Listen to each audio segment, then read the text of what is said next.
त्यांची पत्नी धार्मिक होती, चांगल्या विचाराची होती. ती अशी मंदिरात जाऊन येत होती आणि रस्त्याने एक संत महात्मे चाललेले होते. तिने त्या संतांना आग्रह केला, महाराज आमच्या घरी चला, कृपया आमच्या घरी चला.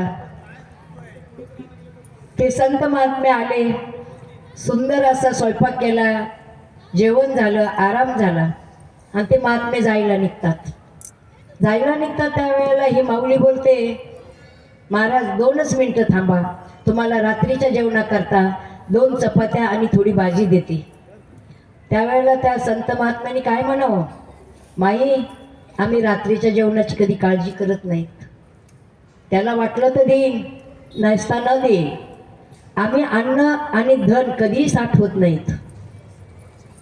हे कोणी ऐकलं? त्या अंथरुणात पडलेल्या, त्या चिंताग्रस्त झालेल्या माणसाने खटकन डोळे उघडले आणि अरे म्हणे, आपण किती मूर्ख आहेत.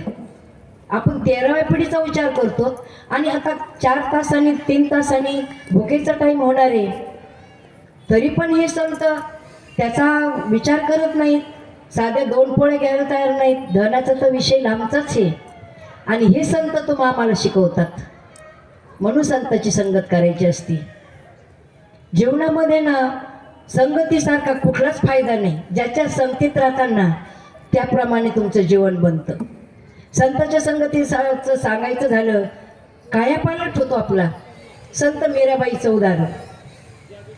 संत मीराबाईकडे एक बाई कामाला येत होती आणि तिच्याबरोबर तिचा मुलगा पण येत होता. दोघं माईलेकर कामं करायचे. इकडं मीराबाईचं तल्लीन होऊन भजन चाललेलं असायचं. कधी कोणाच्या मनामध्ये कली शिरण किंवा वाईट विचार शिरतील सांगता येत नाही. आणि त्या कामावाल्या बाईच्या मुलाच्या मनामध्ये काम निर्माण झाला आणि तो आईला बोलला, आई मला मीराबाईशी लग्न करायचे, मला मीराबाईशी लग्न करायचे. त्या आईला शॉक लागला. अरे बाळा म्हणे, आपण नोकरी त्या घरचे, ती राजाची मुलगी आहे, आपलं पोट त्यांच्या जेव्हा भरतंय, तुला हे काय सुचलंय म्हणे, हे डोक्यातून काढून टाक. पण मुलगा काय डोक्यातलं काढून टाकायला तयार नाही. रोज उठून त्याचा तोच प्रश्न, आई मला मीराशी लग्न करायचे, आई मला मीराशी लग्न करायचे. ह्या चिंतेने ती आई एवढी तिच्या तब्येतीवर परिणाम झाला. संत न सांगता कळू येते अंतर. आणि मग ते मीराबाईने एक दिवशी जाणलं का, सगळं जाणलं म्हणायचं थोडक्यात, का ह्या बाईला कुठली तरी चिंता आहे. तिने बोलून घेतलं. म्हणे, बाई काय प्रॉब्लेम आहे तुमची, सध्या तब्येत खूपच खालवत आहे, काय प्रॉब्लेम आहे? ती म्हणे, नाही मीराबाई, मी तुम्हाला सांगू शकत नाही, माझा प्रश्न कोणी सोडू शकणार नाही आणि त्याच्यावरचं उत्तरच नाही म्हणे तुमच्याकडे बी माझ्याकडे बी, तरी पण म्हणे सांगण्याचा प्रयत्न करा. त्यावेळेला हो नाही करता करता त्या मुलाच्या आईने सांगितलं, माझ्या मुलाला तुमच्याशी लग्न करायची इच्छा झाली. मीराबाई बोलल्या, काही हरकत नाही, त्याला माझ्याकडे बोलवा. आणि त्या मुलाला बोलवलं. मीराबाईने सांगितलं, तुला माझ्याशी लग्न करायचंय ना? म्हणे हो, 100% मी तुझ्याशी लग्न करायला तयार आहे, पण एक करायचं म्हणे, 8 दिवस भगवंताचं नामस्मरण करायचं, भजन करायचं. काय भजन करायचं? श्री कृष्ण गोविंद हरे मुरारे, हे नाथ नारायण वासुदेव, हे नाथ नारायण वासुदेव, हे नाथ नारायण वासुदेव. 8 दिवस त्या मुलांनी हे भजन केलं. भजन करता करता, श्रीकृष्णाचं भजन करता करता तोच कृष्णमय झाला. संताची संगत, संताचे उपदेश.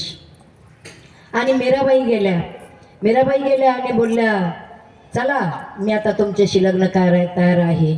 त्यावेळेला काम मनातला निघून गेला आणि रामाने ते हृदयामध्ये त्याच्या जागा घेतली आणि त्यांनी मीराबाईला साष्टांग दंडवत घातला आणि बोलला, बस तुमची सेवा, तुमच्या भजनामुळे आणि तुमच्या सेवेमुळे माझ्यातला काम जाऊन रामाने प्रवेश केलाय. आता फक्त तुमची सेवा एवढाच माझ्या जीवनाचा अर्थ उरलेला आहे आणि मला तुम्ही शिष्य माना.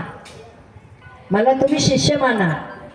किती बदल झाला, एवढा काम त्याच्या मनामध्ये निर्माण झाला. त्या कामाने विचार केला का आपण नौकर आहे तर ते राजाची मुलगी आहे, प्रेम आंधळ त्याप्रमाणे. आणि मग मीराबाईला त्यांनी विचारलं, म्हणे मला आता तुमची सेवा पाहिजे, काहीतरी सेवा द्या. काय सेवा द्यायची? मग मीराबाईंनी सांगितलं, ज्या जागेवर मी भजन करायला बसते रोज ती जागा शेणाने सारवायची. मग त्याचा नित्यक्रम सुरू झाला. शेण आणायचं, पाणी आणायचं, ती जागा सारवायची. ती जागा सारवता सारवता काय झालं असेल, जगाचा बाप त्याच्या समोर प्रगट झाला. भगवंताने हात पकडला त्या मुलाचा. दासापेक्षा दासाच्या दासाला भगवंत आधी भेट देतो. तुकाराम महाराजांना भगवंत भेटले का आधी? जिजाबाईलाच भेट दिली. तशी मीराबाईच्या आधी त्या मुलाला भेट दिली आणि सांगितलं, विचारलं, म्हणे तुला काय पाहिजे माग. तेव्हा त्या मुलाने काय बोलावा, ज्याच्यामुळे माझ्या मनातला राम काम गेलाय आणि राम प्रगट झालाय, त्या रामाचं भजन आणि माझ्या गुरुची सेवा, एवढंच माझ्या आयुष्याला तुम्ही देता आलं तर द्या. एवढे संत आपल्या जीवनामध्ये कायापालट करतात आणि आपल्या जीवनाला भरकटलेला मार्ग सन्मार्गाला लावतात. संत आपल्याला काय काय शिकवतात? पुण्य आणि पाप काय हो? पुण्य पर उपकार, पापती परपीडा. तुम्ही दुसऱ्याला शाब्दिक दुःख दिलं, त्याचं हृदय दुखवलं, झालं पाप. पुण्य काय? कोणीतरी अडचणीत आहे, कोणाला 4 पैशाची गरज असेल, कोणाला मानसिक आधाराची गरज असेल, कोणाला शारीरिक सेवेची गरज असेल, ती करा तुम्ही. तिथं भगवंत आहे. आई वडिलाची सेवा करून देव आपल्याला मिळू शकतोय, पण देवाची सेवा करून आई वडील मिळत नाहीत. हे आपल्या पुढं पुंडलिक महाराजांचं उदाहरण आहे. म्हणून संत आपल्याला परोपकार करायला शिकवतात. परदुःखे दुखावला, पर सुखे सुखावला, तोची एका अधिकारी झाला मनुष्य जन्म. किंवा दुसऱ्याच्या दुःखाने आपल्याला किती त्रास झाला पाहिजे. पायी काटा नेटे, व्यथा जीवाशी उमटे, तैसा पोळे संकटे पुढीलाचे. जसा पायात काटा मोडला ना, वेदना कुठं होत्यात? पायाला होत्यात का? सगळ्या शरीरात वेदना होत्यात. नवे नवे डोळ्यातून पाणी येतं, काटा डोळ्यात मोडलाय का? तसं समोरच्याचं संकट पाहिलं ना, आपल्या हृदयाला असं म्हणजे हे वाटलं पाहिजे का रे, आपण समोरच्या करता काहीतरी केलं पाहिजे. पण आपलं होतं कसं, दुसऱ्याच्या दुःखाला आपण आपलं म्हणतच नाही. आणि परिणाम काय होतो, काही वेळेला ते दुसऱ्याचं दुःख आपल्याच वाट्याला येतं. आणि माझं म्हटलं का त्या दुःखाची प्रखरता इतकी काही गंभीर होती ना, खूपच गंभीर होती. त्याचा असा दृष्टांत देऊ शकतो आपण.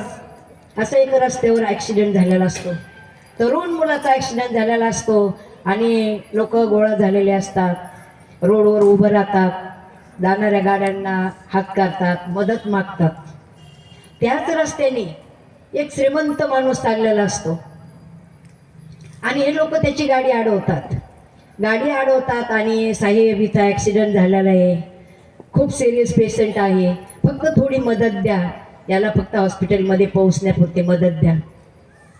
तो माणूस बोलतो, हे रोजच झालंय, ॲक्सिडेंट, मदत, माझ्याकडे वेळ नाही, व्हा बाजूला, आणि गाडीला कट मारून निघून जातो.